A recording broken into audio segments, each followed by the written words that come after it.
బాధలో ఉన్నారా? తెలంగాణ కష్టపడి సాధించుకున్న తెలంగాణ ఈరోజు తెలంగాణ అనే పదానికే అర్థం లేదనే మాటలు వస్తున్నాయంటే నిజంగా హృదయంలో పెయిన్ అవుతుంది. ఓకే, అది ఎందుకు మరి అట్లా జరుగుతుందంటే దాని వెనకాల కుట్రలు ఉన్నాయా, మరి అజ్ఞానం ఉందా అనేది కొంచెం డీటెయిల్గా మాట్లాడుకుంటే తెలుస్తుంది. ఇప్పుడు కొందరైతే ఏమంటారంటే ఏదో గుడ్డిగా అనేసిండ్లే అంటున్నారు. కానీ కొందరు మేధావుల వర్గం, ఎస్పెషల్ మీలాంటి వాళ్ళు కూడా ఇది ఖచ్చితంగా కుట్రనే, ఎందుకంటే వాళ్ళు ఆ ప్రాంతానికి చెందిన వాళ్ళు అనడం వేరు, ఈ ప్రాంతానికి చెందిన వ్యక్తులతోటి అక్కడే ఆ సభను షేర్ చేసుకొని చంద్రబాబు కూడా ఉండి అనిపించడం, ఖచ్చితంగా భుజం మీద గన్ను పెట్టి పేలుస్తుండు అనేది వినిపిస్తుంది. ఇందులో ఎంతవరకు నిజం? అంటే ముందు అకాడమిక్గా మనం చూస్తే రాజకీయాలు పక్కకు పెట్టి ఇప్పుడు మానవ జీవనంలో ముందు భాష, ఆహారము, మనుషుల కన్నా ముందు జాగ్రఫీ ఉంటుంది. ఏ ప్రాంతానికైనా జాగ్రఫికల్ ఐడెంటిటీ ఉంటుంది. ముందు మనకి తెలంగాణ అంటే ఎక్కడి నుంచి వచ్చింది, తెలంగాణ పదానికి అసలు అర్థమే లేదు అంటున్నాడు ఆయన. అర్థం లేదు, డిక్షనరీలో. తెలంగాణ అంటే అర్థం ఏంటి అంటే త్రిలింగ దేశము. త్రీ అంటే మూడు లింగాలు, మూడు లింగాల మధ్య ఉన్న ప్రాంతము. ఏంటి ఆ మూడు లింగాలని చూస్తే మనకి కరీంనగర్ జిల్లాలో ఉన్న కాళేశ్వరము ఒక శైవ క్షేత్రం, అదేవిధంగా తూర్పుగోదావరి జిల్లాలో ఉన్న ద్రాక్షారామం ఒక శైవ క్షేత్రం, అది కూడా దాన్ని భీమేశ్వరం అని కూడా అంటారు, దానికి ఎంతో ప్రాముఖ్యత ఉంది. మనకి కర్నూలు జిల్లాలో ఉన్న శ్రీశైలం ఒక శైవ క్షేత్రం. అంటే త్రిలింగ దేశము, మూడు లింగాల మధ్య ఉన్న ప్రాంతము. కరీంనగరు, కర్నూలు, ఈ శ్రీశైలము, కాళేశ్వరము, ద్రాక్షారామం, ఈ మూడు ప్రాంతాలు కలిపితే మనకి ఇట్లా ట్రయాంగిల్ లాగా వస్తుంది. అంటే ఈ ట్రయాంగిల్ కి ఒక జాగ్రఫికల్ ఐడెంటిటీ ఉంది, దీనికి ఒక కల్చరల్ ఐడెంటిటీ ఉంది, హిస్టారికల్ ఐడెంటిటీ ఉంది, అండ్ ఆంథ్రోపాలజికల్ రీసెర్చ్ ఉంది. బ్రిటిష్ కాలం కన్నా ముందు నుంచి కూడా చరిత్ర ఉంది. దాదాపు బిఫోర్ క్రైస్టే 1123 నుంచి 1123 BC నుంచి త్రిలింగ ప్రాంతము తెలంగాణ అంటే మూడు లింగాల మధ్య ఉన్న ప్రాంతంలో నివసించే ప్రజలు మాట్లాడే భాష తెలింగ. ఈ తెలుగు దాన్నే తెలంగాణ అంటే వాడుతూ వచ్చింది తెలంగాణ. ఇప్పుడు సంస్కృతంలో త్రిలింగ దేశము, సంస్కృతం నుంచి ప్రాకృతంలోకి వచ్చినాక తెలింగ నుంచి తెలంగాణ, ఈ మూడు ప్రాంతాల మధ్య నివసించే ప్రజలు మాట్లాడే భాష తెలుగు భాష. దానికి తెలుగు, త్రిలింగ, తెలింగ అనేది హిస్టారికల్ ఉంది. ఇది నేను చెప్పేది కాదు, అది చారిత్రాత్మకంగా మీరు గూగుల్ చేసినా కూడా చెప్తారు. అయితే మరి ఈ మూడు ప్రాంతాలు కాకుండా బయట కూడా తెలుగు మాట్లాడే వాళ్ళు ఉన్నారు, కానీ వాళ్ళు త్రిలింగ దేశస్తులు కాదు. ఇప్పుడు ఆంధ్ర అనే పదము, ఆంధ్రము అనేది ఒక భాషగా చెప్తారు, కానీ ఇప్పుడు మొత్తం మన ఆంధ్రప్రదేశ్ కానీ రాయలసీమ కానీ తెలంగాణ ప్రాంతంలో మాట్లాడే భాష ఏంటంటే తెలుగు భాష అని చెప్తారు. కానీ హిస్టారికల్ గా ఆంధ్రము కూడా ఒక భాషగా చెప్తారు, కానీ జాగ్రఫికల్ ఐడెంటిటీగా ఆంధ్రము ఎక్కడి నుంచి ఎక్కడ దాకా ఉందంటే తెలుగు. ఆంధ్రము అంటే తెలుగు మాట్లాడే ప్రజలు చెన్నైలో ఉన్నారు, కర్ణాటకలో కొన్ని ప్రాంతాల్లో ఉన్నారు, ఒరిస్సాలో బరంపురంలో ఉన్నారు, కానీ జాగ్రఫికల్ గా వాళ్ళకు ఒక ఐడెంటిటీ లేదు. అంటే ఏ రాజ్యానికైనా ఏం ప్రాంతానికైనా భౌగోళికంగా సరిహద్దులు ఉంటాయి, నదులు ఉంటాయి, కొండలు ఉంటాయి. ఈ మూడు శైవ క్షేత్రాల మధ్య, కృష్ణా గోదావరి రెండు జీవనదుల మధ్య భౌగోళికంగా నివసించే ప్రాంతంలో జీవించే ప్రజలు మాట్లాడే భాష తెలుగు, తెలంగాణ, త్రిలింగ. ఆంధ్రము శబ్దము, అది భాషాపరంగా భాషా శాస్త్రవేత్తలు ఆంధ్రము అంటే అర్థం ఏంటంటే, ఇప్పుడు మన ఇద్దరం ఇంతసేపు రీసెర్చ్ చేసినా ఇంతకుముందు ఎవరైనా చెప్పినా కూడా కరెక్ట్ గా చెప్పలేకపోతున్నారు. అదే తెలంగాణ అంటే అర్థము మూడు లింగాల మధ్య ఉన్న ప్రాంతం అని చెప్తున్నాం. మనం ఒక ప్రాంతాన్ని అవమానం చేయడము, ఒక ప్రాంతాన్ని చెప్పడం కాదు, మొత్తం తెలుగు వాళ్ళు ఎక్కడున్నా కూడా మన వాళ్ళే అని ఉంటది. కానీ రాజకీయ నాయకులు వాస్తవాలని పక్కకి పెట్టి వాళ్ళ రాజకీయ కుట్రల కోసం ఒక ప్రాంతాన్ని అవమానించడము, ఒక ప్రాంతాన్ని పొగడం అనేది కరెక్ట్ కాదు.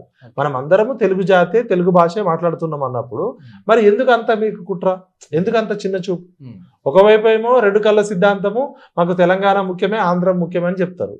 అదే వేదిక మీద ఒక తెలంగాణ పార్టీ టీడీపీ ప్రెసిడెంట్ ఆయన పేరు ఏం పేరు, నరసింహులు గారు, మరి వయసు రీత్యా చూస్తే పెద్ద మనిషిలా కనబడుతున్నాడు. ఒక రాష్ట్రానికి ఒక పార్టీకి అధ్యక్షుడు ఉన్న ఆయన తన ప్రాంతం పరువు తానే తీసుకోవడం అంటే అంత ఆత్మగౌరవం లేని బానిసగా తెలంగాణ. ఇప్పుడు టీడీపీలో కూడా తెలంగాణ వాళ్ళు చాలా మంది ఉండొచ్చు. ఇప్పుడు మా ఖమ్మం జిల్లాలో తీసుకుంటే చాలా మంది టీడీపీ వాళ్ళు ఉంటారు. టీడీపీ వల్ల లబ్ధి పొందిన చాలా మంది బీసీలు ఉంటారు. కొంతమందికి వ్యతిరేకించవచ్చు, కొంతమందికి అభిమానం ఉండొచ్చు. కానీ ఒక ప్రాంతం యొక్క అధ్యక్షుడు ఆ ప్రాంతానికి ఎటువంటి విలువ లేదు, ఐడెంటిటీ లేదు, అసలు డిక్షనరీ లేదని ఒక స్టేజ్ మీద చెప్తున్నప్పుడు ఆ మాట్లాడుతున్న స్టేజ్ మీద మాట్లాడుతూ వింటున్న పెద్ద మనుషులు ఎవరన్నా ఉంటే అట్లా మాట్లాడకూడదా బాబు, నువ్వు అట్లా మాట్లాడకూడదు, తక్కువ చేయొద్దని చెప్పాలి. రెండు రాష్ట్రాలు మనం విడిపోయినాం రాజకీయ కారణాల రీత్యా, లేకపోతే పరిపాలన కోసము. అట్లా తెలంగాణను అవమానం చేయకూడదని గడ్డి పెట్టాలి కదా అక్కడ ఉన్నోళ్ళు.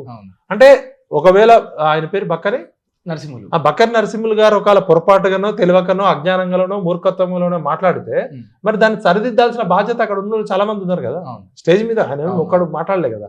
అంటే పొరపాటు జరగడము, తప్పు చేయడం వేరు, జరిగిన తప్పును సరిదిద్దుకోకపోవడం తప్పు.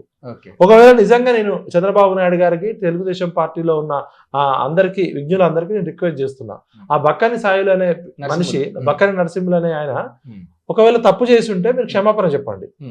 లేదు ఆయనకి తెలియదు, అజ్ఞానంతో మాట్లాడిండు, మూర్ఖంతో మాట్లాడిండు. లేదు అంటే మేమేమనుకోవాల్సి వస్తుంది అంటే తెలంగాణ ఏర్పడ్డాక పుష్కర కాలం తర్వాత కూడా మళ్ళా మీరు రాబోయే జిహెచ్ఎంసీ ఎలక్షన్ లో ఆంధ్ర తెలంగాణని చిచ్చుపెట్టి 4 సమైక్యాంధ్ర ఓట్ల కోసమో, సీమాంధ్రుల ఓట్ల కోసమో, సెటిలర్స్ ఓట్ల కోసమో మీరు మళ్ళా విద్వేషాలు రెచ్చగొడుతున్నారని అనుకోవాల్సి వస్తుంది. పొరపాటుగా జరిగితే, తప్పు చేస్తే సరిదిద్దుకోండి, దాన్ని అంగీకరించాలి. తప్పు ఎవరైనా చేస్తారు. ఇప్పుడు ఆయనకు తెలియకపోతే మాట్లాడి ఉండొచ్చు. అట్లాంటి పార్టీ ప్రెసిడెంట్ పెట్టుకోవడం అంటేనే మీరు తెలంగాణ ప్రజలను అవమానించడం. ఇప్పుడు తెలుగుదేశం పార్టీ తెలంగాణలో బీసీలకి చాలా మందికి రాజకీయ గుర్తింపు ఇచ్చింది, గౌరవం ఇచ్చింది. చాలా మంది తెలంగాణలో కూడా టీడీపీ అభిమానులు ఉంటే ఉండొచ్చు. నువ్వు తెలంగాణ అనే ప్రాంతంలో ఒక శాఖ పెట్టుకొని మాది జాతీయ పార్టీ అని చెప్పి ఒక ప్రాంత పార్టీ ప్రెసిడెంట్ అవమానిస్తుంటే ప్రెసిడెంట్ అయ్యిండు. ఈ ప్రాంతానికి అంటే మన కంటితో, మన వేలుతో, మన కంటినే పొడుస్తుంటే వీళ్ళు చూస్తూ ఆనందిస్తున్నారా? లేకపోతే నేను రిక్వెస్ట్ చేస్తున్నా చంద్రబాబు నాయుడు గారికి, మంచి చెడు రెండు ఉన్నాయి. మీరు అక్కడ కూర్చున్నప్పుడు మీ పార్టీ తెలంగాణ రాష్ట్ర అధ్యక్షుడు మా మనోభావాలు దెబ్బతీసే విధంగా మాట్లాడినప్పుడు అది పొరపాటు అయితే సరిదిద్దుకోండి, తప్పు చేస్తే క్షమాపణ చెప్పండి, లేకపోతే మేము కుట్రగా భావించాల్సి వస్తుంది. కానీ మీరేమో చంద్రబాబు నాయుడు గారు బయటకు వచ్చి ఇట్లా చెప్పాలంటున్నారు, కానీ దీని వెనుక అసలు ఉన్నదే చంద్రబాబు నాయుడు ఒక గేమ్ ఆడిపిస్తూ ఉన్నాడు. మళ్ళా సమైక్యాంధ్ర భావన రెచ్చగొట్టి టీడీపీని తెలంగాణలో మళ్ళా పెంపొందించాలని. నేను 2 తెలుగు రాష్ట్రాల ప్రజలు, తెలంగాణ, ఆంధ్ర, రాయలసీమ.